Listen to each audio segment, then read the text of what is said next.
Kasi una, sinasabi, may mga kwentong kumakalat sa social media na sabi, yung ating Pangulong Bongbong Marcos, may mga kumakalat daw na kwento sa social media na yung ating Pangulong Bongbong Marcos, sabi kahapon daw, ayaw sa impeachment laban sa ating Pangulong Bongbong Marcos. Matagal na po to. Anong gagawin ng asawa or ng anak? O, di ba? Malamang parehas po yung gawin. Kung may congressman na kapatid, may congressman na kapatid, ganun din ang gagawin. So ito po, pakinggan natin si Yossi Castro sa tanong ng mga reporters.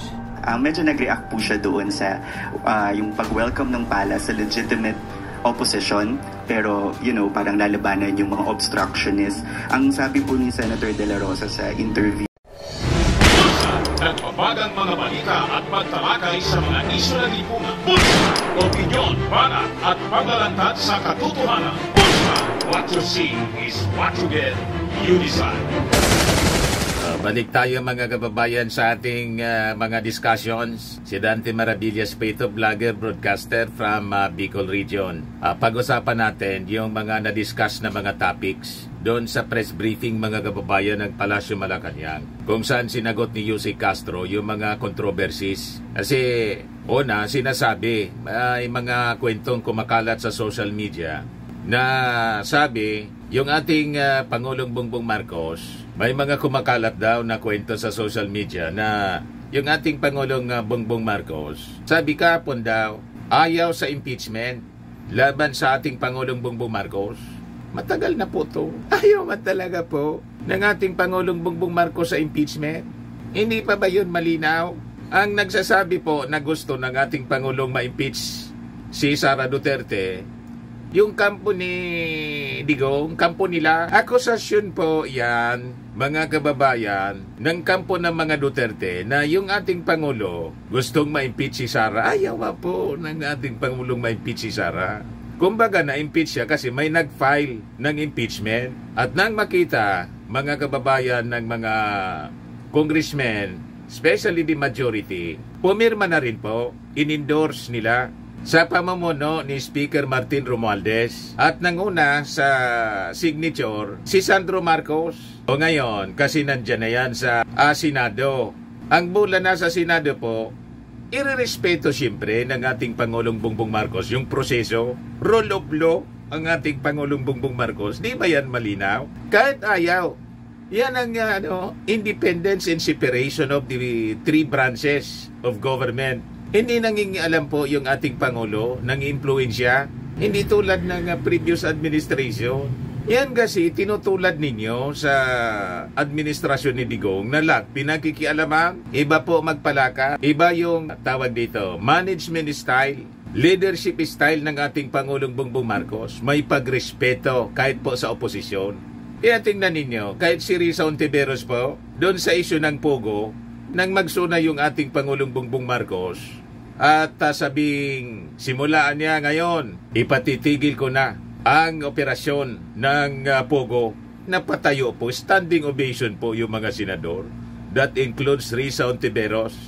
Di ba pa? Ganun ang ating Pangulo, may pagrespeto po sa ating legislative branch. Pinipilit ninyo na may kinalaman yung ating Pangulong Bongbong Marcos sa impeachment. Wala man siyang kinalaman dyan. Ulitin ko, ang nag-file, Makabayan, Akbayan, Makabayan. Anti-Marcos forces sila. Ngayon, nang i-file ng Akbayan, Makabayan at saka mga civic organization, church-based organization yung impeachment complaints, nakita ng majority, substantial, mga kababayan yung mga ebidensya na lumabas rin mga kababayan doon sa investigasyon ng Congress, lalo sa confidential funds. Pero just the same po, malinaw yung posisyon ng ating gobyerno, ng ating Pangulo. Hindi po niya, hindi niya pinupurso yan. Ayaw ng gulo ng ating Pangulo. Nanggugulo na nga yung mga Duterte pagkatapos papatulan pa niya. Gusto ng ating Pangulo, focus lang sa serbisyo. Pero ngayon, nandiyan na yan, na-impeach na si Sara Duterte at nasa Senado. Ang proseso po, irerespeto. Pakinggan natin po si Yossi Castro. Consistent po ang Palasyo Malacanang. Wala kayo talaga. Binibigyan ninyo ng malisya. Yan o, naitanong dito po mga kababayan. Ma'am, baka gusto lang pong i-clarify ng Malacanang kung totoo or hindi po ito. Kasi may mga lumabas po sa social media yesterday. Ang sinasabi po ay yung latest message daw po ni Pangulong Marcos ay ayaw niya ng impeachment ni VP Sara at inutusan ng gabinete na atupagin ang serbisyo. Can Malacanang verify kung totoo po itong lumabas na mga mensaheng ganito? Ang mabe-verify ko po sa inyo, totoo pong pinag-utos ng Pangulo na dapat aserkusuhin po namin ang trabaho. Dapat madaliin po ang pag-i-implement ng mga proyekto na nais niya para sa taong bayan. Pero pagdating po sa impeachment, yan po ay nasa kamay na po ng Senado. Nasa kamay na rin po ito ng mga prosecutors. So hayaan na lang po natin yung prosesong dumaloy ng normal. Thank you po. On another... Diba? Hindi mangingialam po ang Palasyo Malacanang at members of the cabinet. Hindi dyan mangingialam kasi hindi man nila yan trabaho.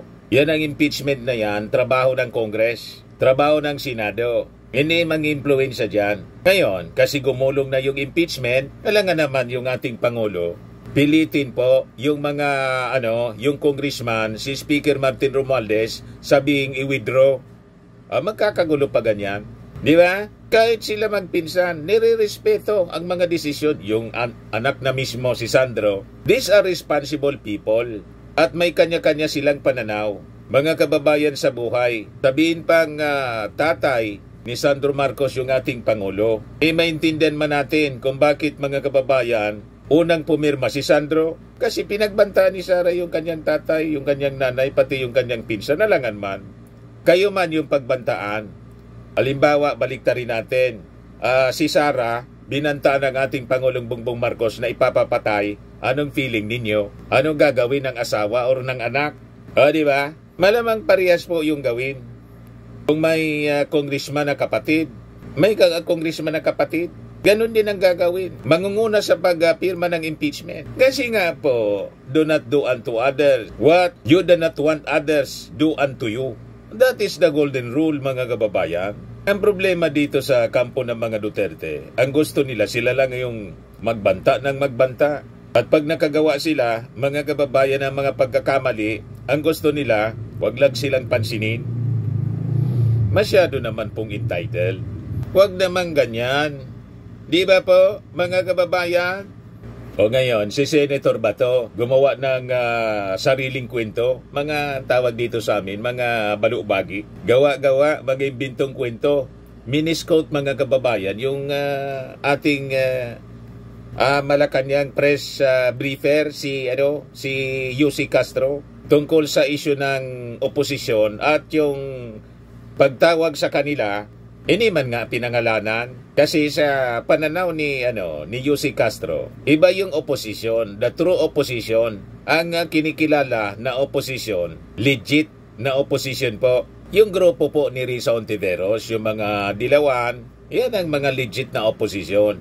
Pero yung mga gusto kasing mamuno sa opposition ni principled opposition daw, gusto niyang pamunuan, sabi ni Sara Duterte. Ayun, nag-react po si Yussi Castro. Iba naman niya yung sige lang ang kontra. Ang tawag niyan, obstructionist. Nag-react po si Bato at sinabing tinitreten daw sila. Yung mga gawain po ninyo, walang ugali yung administrasyon na manakot. Kaya sabi po ni Yussi Castro, Senator Ronald De La Rosa is mistaken in thinking that he and his allies are being threatened by the palace when it said that it will push back against obstructionists posing as legitimate oppositionists. Sabi po ni Yussi Castro.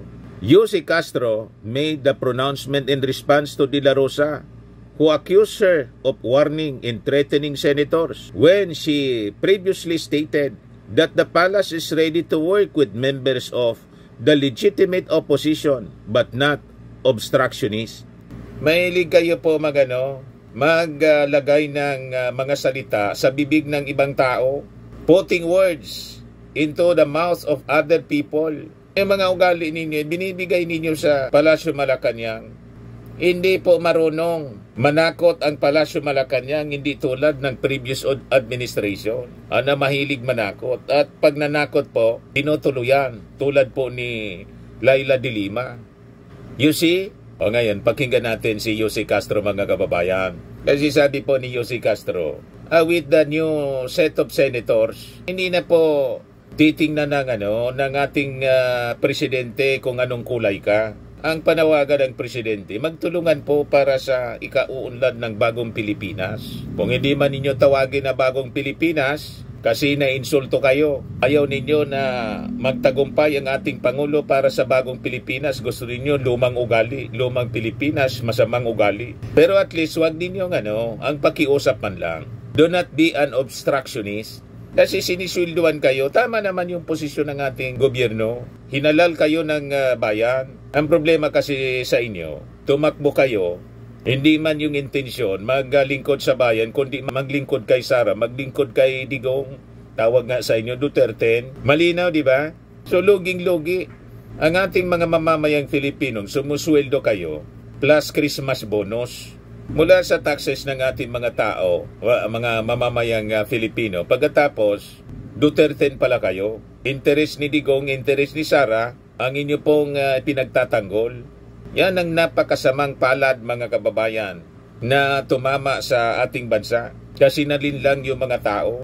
Ito po, pakinggan natin si Yossi Castro sa tanong ng mga reporters. Medyo nag-react po siya doon sa yung pag-welcome ng pala sa legitimate opposition, pero parang lalabanan yung mga obstructionists. Ang sabi po ni Senator De La Rosa sa interview po namin ay yung hindi raw po haharang yung Duterte block sa mga programa at batas.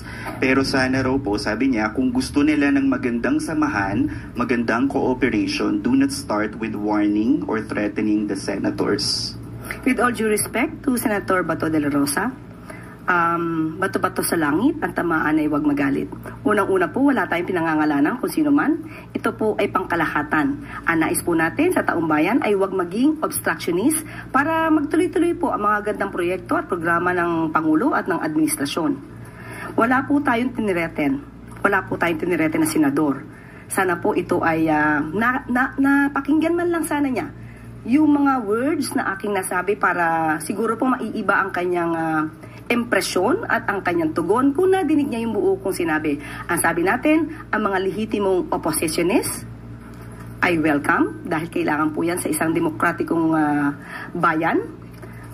Ang atin lamang hahadlangan ay yung mga obstructionist na walang ginawa kundi manira at kahit maganda ang proyekto ay hahadlangan. At hindi po yan magiging maganda para sa bansa at para sa taong bayan. Yusek, one follow-up question from Maris Umali, GMA7. Napakinggan ko yon. Asan man doon ang pananakot? Hahadlangan. Pananakot ba ang paghadlang? Ang pananakot, yung magbanta, tulad ni Sara, na nagbanta na may kinontrata na siya, no joke, no joke. Yun ang pananakot at pagbabanta. Yun ay si Bato, mga kababayan. Sablay yung mga kaisipan. Putting words into the mouth of other people para lang may masabi. Balikan natin si Yossi Castro. Of opposition o yung pagkakahati-hati po dito sa slate ng mga presumptive na mga senators. Sa inyo pong perspektibo, ilan po ba talaga mula sa alyansa ang nakapasok sa top 12 at ano po ang magiging implikasyon nito sa presidential legislative agenda ni Pangulong Bongbong Marcos? Sa ngayon po, ang bilang po ay 6 ang nakapasok. Pero matapos na po ang eleksyon, nagsalita na rin po ang taong bayan. Sa paningin po ng Pangulo, wala na pong alyansa, wala pong PDP, walang anumang kulay ng politika. Dapat lahat po na nahalal ay magkaisa-isa, magkaroon po ng kooperasyon. Ito naman po ay para sa taong bayan. Huwag naman po na sana laging politika ang pinag-uusapan at hindi po tayo makakakilos at makakausad kung puro pamumulitika at pang-iintriga ang gagawin natin sa pamahalaan. Dahil ma'am, wala na pong mga linya o wala na pong alyansa, wala ng PDP and all, ano po ang implikasyon nito sa presidential legislative agenda? Of course, mas nanaisin po ng ating Pangulo na kung ano man po yung maganda niyang proyekto ay isang ayunan ng mga mambabatas para po hindi tayo mahirapan sa pagkuha ng budget para po sa taong bayan. Hindi po hadlang din ang Pangulo kung ano man po ang kanilang mga suhestyon. Kung ito man ay hindi naaayon sa programa ng Pangulo. Kung ito naman po ay may valid reason, ito naman po ay pakikinggan ng Pangulo. Pero sana po kung ano man po yung hiling ng Pangulo at ng administrasyon para sa taong bayan, huwag naman po sana nilang hadlangan dahil lamang sa politika. Ito naman po, Firmax Firming and Lifting Cream, pinapahid po sa mga pulses in affected area. Mainam po sa paninigas ng mga kaso-kasuan. Ito naman po, Automax Radiant Serum. Sa mukha naman yung application, anti-aging po siya. You will look 10 years younger than your age. Sa mga cancer patients naman po, baka lang gusto ninyo itong itry. Neng siya red mixed fruit drink. Hindi mo po siya gamot, food supplement siya. Kaya lang, gawa siya mga kababayan sa goji berry. Yung goji berry, may anti-cancer properties. O ngayon, yung mga inquiries ninyo, dumiritso na lang kayo sa aming messenger sa Facebook para masagot namin agad. Ayos pa? Ayos na ayos niya, Mr. Maravilla. At sa mga naghanap po ng malinis and spacious fitness gym, pumunta lang po kayo sa aming Colossal Fitness Gym. May Grab car rental din po kami. Ito naman po yung bago naming product na binibenta online. Eye Glow Serum, whitening po siya. Tingnan ninyo yung epekto sa aking anak na architect before and now. Yung mga inquiries po ninyo, dumiretso na lang kayo sa kanyang Facebook account, Riz Maravillas.